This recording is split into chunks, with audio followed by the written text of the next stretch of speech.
Today we're going to be talking about Thanksgiving and all the wonderful things that come with it. But first, before we start talking and sharing a great conversation on it, I wanted to share a fun fact that I found. And we all grew up thinking that Thanksgiving, the first Thanksgiving, was all about the Pilgrims and the Indians and the sharing in Plymouth.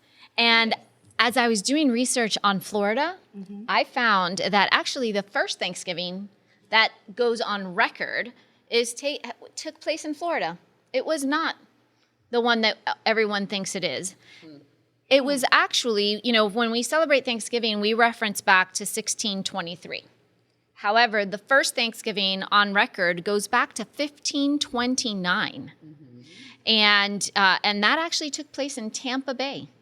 And it was between the Native American Indians and the Spaniards. And they continued it again every so many years. So they had another celebration in 1559 in Pensacola, and then another celebration in 1565 in St. Augustine. And so when we think about Thanksgiving and we're here in Florida, I was like, we should actually be thinking about our ancestral home of Florida, where we've chosen to live, and the rich history that it has in Thanksgiving. So just something to note. So just wondering, we've had Thanksgiving conversations before. Talk to us a little bit and let's share with the audience in terms of what are you thinking about for Thanksgiving this year? What are going to be your plans? I had a beautiful Thanksgiving last time around. One of my sons entertained, and I'm hoping that said son will do the same thing. Here we go again. I know. You what did can I that say? last year. She did. She persuaded last year. Right. Do you know how many Thanksgiving I've hosted? So it's just time I think that's the role of being a mother. Oh, and that's the reason why you have kids, so that they can also Oh, really? Carry I on didn't the know tradition. that. carry on the Okay. tradition as well, So I'm just hoping, son, if you're out there listening, I hope my invitation is coming through the web. Your invitation, you're not inviting him. You're just saying, hey, I want you to host it at your house. Right, exactly. You're So- wanting him to invite you. Right, so he has to send me the invitation. I hope it's on the way. Yeah. So, but because I'm definitely not going to Portland with my daughter. I'm hoping they will come down for Christmas. For Thanksgiving? For Christmas, Oh, not for for Thanksgiving. Christmas, okay. My favorite holiday is Christmas. So if they're gonna come, I would prefer they come for Christmas. Christmas. Yeah. Because my pumpkin is in school also, now. Yeah. So son, just get the family together and let's have a great Thanksgiving. What about you? Well, interestingly, last year Thanksgiving 2021 was a phenomenal moment in our family. So my daughter-in-law hosted along with her husband, my son, and both sides of the family came together. I don't know how to share with my audience how phenomenal that is, because when they were courting, they wished for a Thanksgiving when both families would be together. And we always just waited. For those of you who don't know, my son and daughter-in-law are an interracial marriage. And so they always wanted all of us to be together. And last year, for the first time, it happened. And it dawned on me in the middle of the celebration, which happened at their home where they live now, which is right next to me. In the middle of the celebration, I said to my son, it's happening. And he took me back to 2011 when we had a conversation about what that day would look like. 2011 to 2021. Yes. And so Thanksgiving for us has now entered a new dimension because this daughter-in-law wants to host again this year. Now she has sisters, and she has another sister here in Miami, but her husband's family live in California. Okay. So what is the likelihood that we'll be doing it the same way? I think it's strong. And it's become a very potent thing. Out of that Thanksgiving last year, my son and his in-laws created a Christmas card. Oh, that's And great. it is the most beautiful card. My heart is overwhelmed for the joy of my son and the beauty of that card, with her parents and her sisters and her sister's husband, and the youngest daughter is not yet married, but hopefully soon. That's what Thanksgiving is for us now. It's the thankfulness of family.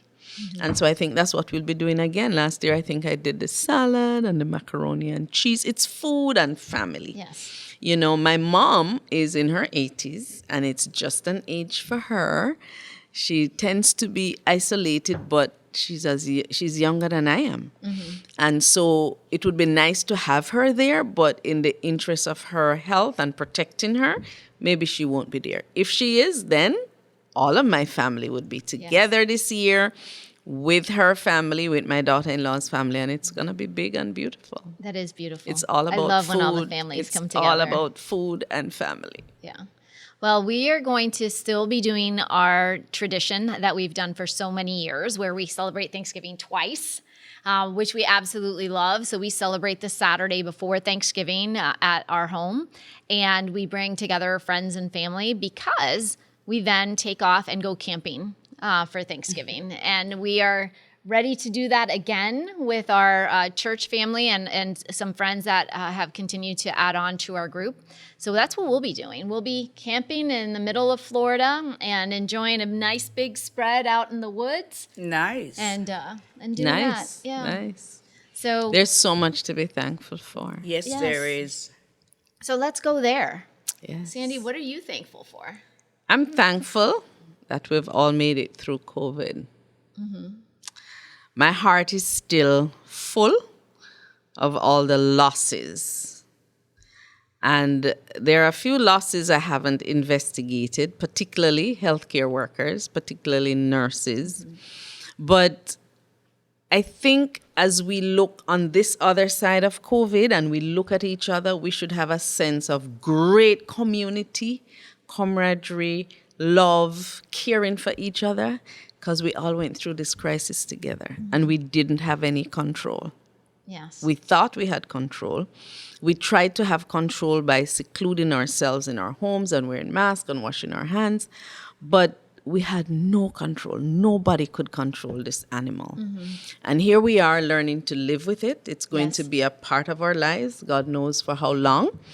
And I am very, very grateful for all of us and that we made it through. And I think we should look at each other with that sense of love and appreciation. And I am as strong as you are, because we're Right. all connected. Yes, we are all connected. What about you, Venoria? What are you thankful for? Oh, I'm just thankful for being alive. I'm thankful that I still have my family. Thank God there were no losses during COVID. That is real big to be thankful for and grateful for. So I'm grateful that God has kept us and brought us this far to see another Thanksgiving, because this is now twice since the pandemic. This is Yes. second 2021 and now 22. 22, yes. So Yeah. this would be the third pandemic Thanksgiving, and we are still here. I'm grateful for the women at Global Women Enrichment who has stood by me, encouraged me. We encourage each other. I'm grateful that we are still able to have our podcasting.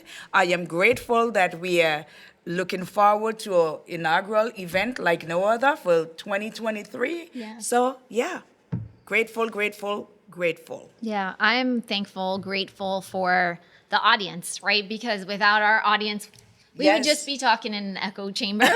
And so I'm really thankful for all of the audience that that listens in and watches us on YouTube as well. I'm very thankful for obviously family and friends. But one of the things that I'm most thankful for is that we live in a country where we can express, practice, and be our faith. And you have a lot of religions or faith practices that are persecuted depending on where you live. And so really being able to be in a country where we can have a podcast where we speak freely about our faith and our belief in God, and being able to do that, every Sunday and however it is that we choose or our audience chooses, I think that is something to be extremely thankful for. And if you think back to our founding fathers, that was part of the reason why they came here, was to give us that freedom. So I'm thankful for that. In addition to being thankful for our audience, for us being able to do what we do, and for our family and friends. So every year, one of our traditions should be really talking about that favorite dish we made the last year. So last year we talked about what we were going to make. So what's that favorite dish that you love to make for Thanksgiving? Potato stuffing. Mine is easy. Mac and cheese. Potato stuffing. Potato stuffing. I know I was to put a recipe online since last year, and I haven't You've done got to it. do it. So maybe next year, I would host a pre-Thanksgiving luncheon at my home. I think that would be great. Maybe that's something to consider. Yeah, I would Maybe love we'll that. make it a Thanksgiving week and we go my house, Laura's house, Sandra's house. Remember, Yes. Laura is camping. Oh, that's right. But we can do it the it's weekend before. The week It's before. a That's what pre- I'm saying. We are not yeah. doing it Thanksgiving week. The week before. I Yeah. like that idea. Yeah, maybe that's something for us to think about. And you're going to be making your famous mac And you make your cheese. your famous thing. And what are you going to make, Laura? Oh my gosh. For me, Thanksgiving is my favorite food holiday. Okay. Because I just love every bit of the food, and I love making all of it. And so I've hosted for many, many years, and I think I've hosted just because I love making all the food. And if I had to make it all and transport it, it wouldn't be as easy. So I love to make the mac and cheese. So I have a great mac and cheese recipe. And I competition. Right? No, Sandra's, it's called Laura's sisterhood. Sisterhood. Yeah. We had something like this at work one time where you bring your dish and then you have your name on it and who won the competition. Well, we will both be winning because we'll be having two amazing mac and Mac and cheeses. cheese, that's right. Right? Yeah. So for me, it's not just the mac and cheese, it's all of the other things that go with it. And most of the time, I quite frankly don't even get to the turkey. I love the Because I cranberry. love on all the turkey. fixins. The cranberries. I think cranberries should go in everything. So like that potato thing, I would put cranberries instead of raisins. Do you guys eat cranberry outside of Thanksgiving? That's the only time. Oh, I put cranberries in my salad Oh my goodness. Nice. instead of raisins. Oh, you mean the dried cranberries? Yes. Oh, Yeah. yeah. I do cranberry. I like the jelly, the cranberry jelly. I'll put it on any meat, any poultry. It goes great with it. Yeah. Oh, Yeah. It doesn't have to be just at Thanksgiving. Yeah. So I would love to hear from our audience. What is your favorite part of Thanksgiving? What, is it the family? Is it the food? Is it both? both. What is your great recipe that you'd love to share with everyone? Yeah, share some And recipes. Share it. We would love to go ahead and talk about that at our next Thanksgiving episode right. next year. So give us some ideas. We've heard about Venoria's, potato stuffing with raisins, right? So it would be great to hear what your Thanksgiving stories are and what you're thankful for. We are very, very thankful for you. We're thankful that you join us every time we have a podcast, for all the comments that you put in the chat. We love to see the engagement with you. We learn from you just as much as we learn from each other. So thank you from the bottom of our heart for being part of the Global Women Enrichment community. And please remember, in addition to the chat, you can always reach us at GWEnrichment.com. From Global Women Enrichment to you, happy Thanksgiving.